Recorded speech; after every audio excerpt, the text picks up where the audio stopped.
Well, hi, I want to welcome everyone back from the Racial Equity Breakout Sessions and the Sponsor Idea Hubs.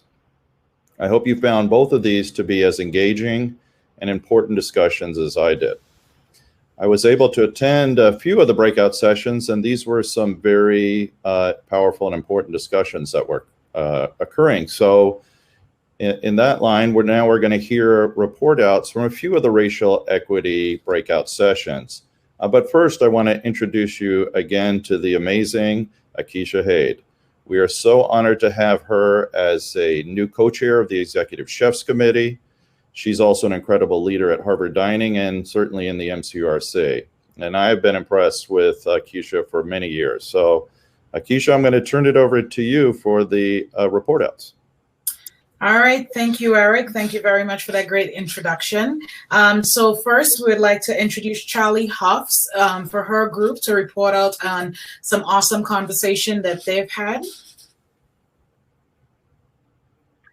Hi, everyone, and good afternoon. My name is Charlie Huffs, and I'm an undergraduate junior at Stanford and have had the immense privilege and honor to participate in this community for the last few years as an MCURC fellow. And I so enjoyed the breakout room discussion, which, like all MCURC events, are such a unique collation of different stakeholders from different perspectives, but we all convened around a common kind of, as Sophie said, just speechlessness in response to the panel this morning. And we're excited to have the opportunity to expand on the ideas shared there.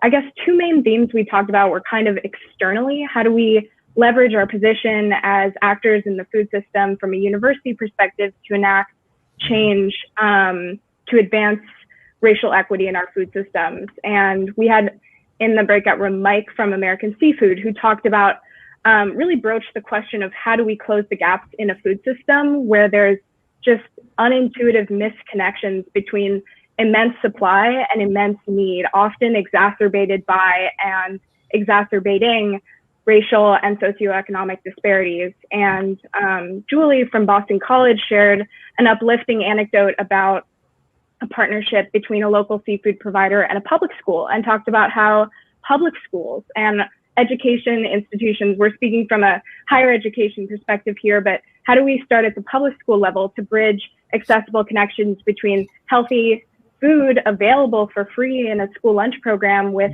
students who need it, and students from everywhere, public schools being a nexus of healthy options made available at such an early stage. And Leslie was coming from NC State and was speaking from the perspective of a dietitian and chef, and talked about how in building these partnerships with community partners, it's not about going into the community and making a community partnership. It's about the community partner having agency over this relationship in which our role as food system actors from the university or as researchers are supportive and empowering, and the partner and the community has ownership and agency over providing for their particular community. And then we talked about how internally we, moving beyond food systems and supply chains, but how within our organizations and institutions and companies, we are self-critical about our own leadership structure, our own membership structure. And when we engage in talking about sustainable and enlightened food systems, it's indefensible to work from a place of not providing fair compensation for workers or being complicit in a racial and socioeconomic divide between food systems workers at the service level and leadership.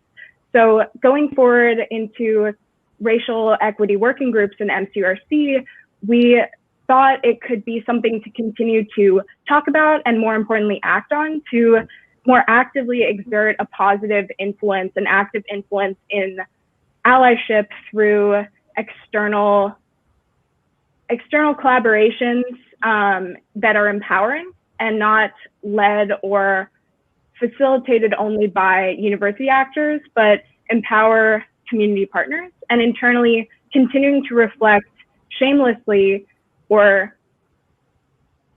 really reflectively and thoughtfully on how our own organizations and institutions are composed and led. Wow. Thank you. Thank you so much. I had a few questions, but I think you actually answered all of my questions in that report out, and that was actually amazing. So thank you so much, Charlie. And it seems like your group had some great conversation, and I'm sure we'll be getting a follow-up email with some great action points for MCURC. So thank you so much. Now to Stephanie Murphy. Stephanie, we welcome you to report out on your group's awesome discussion. Yes, thank you for having me. Can everyone hear me? Mm-hmm. Well, one of the biggest takeaways for our group was the concern about the lack of knowledge and the lack of information. I think we were impressed with how much statistics that they were given and everyone's wealth of information that they brought to the table. And I think that as an educator, that's what kind of set and resonated with me the most. So we came up with the biggest conversation was, how do we have some real, honest, genuine conversations about race?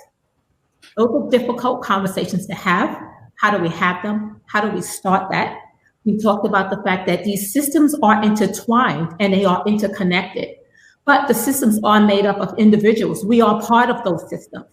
And looking at ways in which we have been complicit in keeping those systems running, and ways in which we can acknowledge that complicity and how can we make change. So the other part of our conversation is, how does change occur? And we talk about change occurring within you. You bring yourself to these systems. We bring ourselves, all right, to these institutions. We bring ourselves to our students. We bring ourselves, all right, to these different environments. And if we don't understand our own biases, if we don't understand our own complicity, if we don't understand our own selves, we can actually do more damage than good.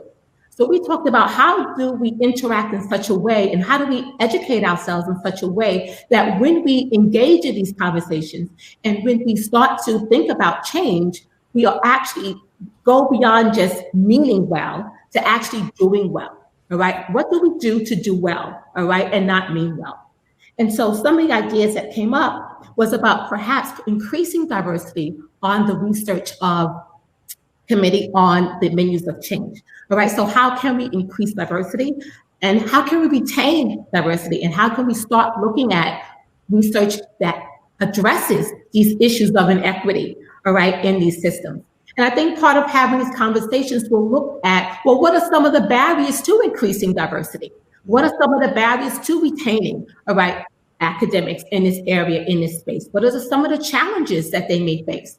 So again, that training, that education, that knowledge helps us to dig a little bit deeper so that when we invite people into these spaces and people of color into these spaces, we can support them when they come into these spaces, we can retain them, and we can actually do some good work together, you know, as a community. The other part of the conversation came up with dining services. You know, how do you reach students, all right, and people of color and students of non-people of color, how do you reach them? And I think this is a very important conversation to have, especially around food. I think what came out in one of the presentations today is always this negative connotation sometimes with soul food or Black food, you know, or whatever. Another person commented on the images that we play or the images that we display around food, all right, or the images that we display when we do research or whatever. These are very important signalings, right? It signals inclusiveness or lack of inclusiveness, all right? And those are very important things. So when you talk about people of color, when you talk about food, I'm coming from a culinary institution, and even the background about food is concerned about, you also have to take into consideration the history of it, right? Food has always been from that aspect of white privileges, right? Or white supremacy, or someone defining for the community what good food is and what good food isn't.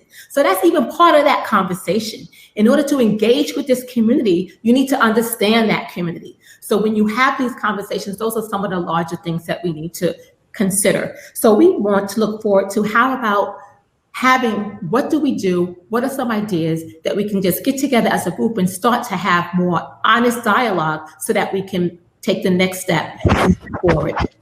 Mm-hmm. Wow. Wow. Another great one.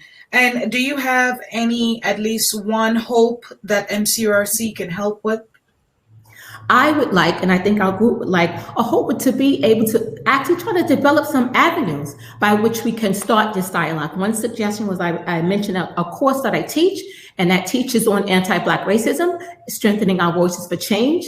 And the point of that course was to start with ourselves, to start with our relationship with others. And then the third thing was to reach out to these larger communities and maybe have some training or some opportunities to start that type of dialogue within the MCURC menus so that we can actually start to think about ourselves, think about how we interact with each other, and think about some ideas to impact larger systems of change within our community.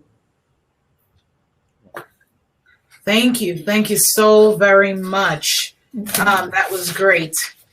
And so next we have Wendy Slusser. That's going to report out on her group's experience. Yeah, good afternoon, everyone. I'm Associate Vice Provost for the Seminole Healthy Campus Initiative Center at UCLA. I'm also a clinical professor in the School of Medicine and Public Health at UCLA. I want to thank Dr. Everett, Eric, Sophie, Christine, Akeisha, and so many others and the panelists for an amazing experience, not just today, but the last 3 weeks.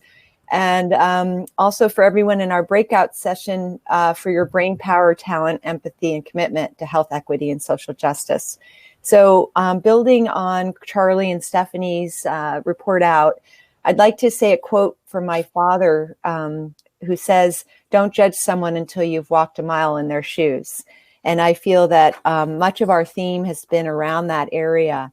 One of the real strong comments in our group was that we were really grateful to the panelists to hear their perspectives from different walks of life, different professional experiences, that brought great value. One of the points that we reflected on is that we really, just as Dr. Everett talked about, this was an all African-American panel. We would like to see more diversity within the ranks of the MCURC membership. And how we do that, I think the committee could help work on. We didn't have the solution to that request, but that it was a big request because different perspectives will help us build a more equitable world. Also love the idea of storytelling that was given during the panel. And my experience has been through storytelling, you can build empathy, and that allows people to be able to then evolve into a vision of more equitable living. The other part that I thought was quite interesting from our meeting, our small group meeting, was land grant. Many of our members are land grant universities. And so we have the capacity to reach out to the community. I mean, as an example, the A&R, the Agriculture and Natural Resources for UC, we're in every single county. So we have the capacity to reach out and really get down into our communities and learn from them. And that will help us be better for the work we do. Another area, since we are university-based, we can build curriculum. And I think Stephanie was talking about her curriculum. We were also observing how, for instance, the other Eric on the panel was talking about how the medical professions, or just health professionals in general, don't have enough knowledge around the health and well-being related to food and how it can promote health and well-being. So we could build out a curriculum through our work that could not only celebrate health and well-being, but also cultural diversity and build stories around those that would then engage people to understand each other. I think just to finish up, what I'm sharing is that there were a number of other pieces of, I thought, messages from the panel that I would like to shout out. I really loved that we should start now, and that you can do anything. That was the advice to the students. And I think we can do that as well. We could take the advice for the students to the larger group. So I'll end there. Thank you so much for this incredible day. Wow. Wow. Thank you so much. Eric, back over to you. Yeah, Akeisha, I mean, I'm just kind of blown away by today. I think I heard too in the breakouts, people saying, or even in the panel in the keynote, please don't let this end. Let's keep going. And so there's a lot of energy and excitement. And thank you so much for all of your support and leadership as well. And to our three great breakout presenters today. I thought they were really terrific. The one thing I would ask for all the note takers in the other breakouts, if you could, by the end of today, send to Shannon Munns a quick response to the 3 bullets. How would you describe your group's experience during these conversations? What are the hopes and concerns about working on racial equity in the MCURC? What are the one or 2 ideas for the MCURC to work on, or share any other insights that come? We're always interested in hearing back from you. And hey, Sophie, it was, I have to say, this day went by really quickly. It's been an exceptional day. So, and I think a very important and timely message on racial equity as well. I certainly want to, from my perspective, share my sincere thanks to everyone who's also joined us today. I know that our members are quite busy, and we really appreciate you taking them to take the time and their engagement as well. It seemed a high level of engagement today, and certainly we saw that in the chat and in the breakouts. I know the work that's happened today will absolutely help to shape the upcoming Racial Equity Working Group.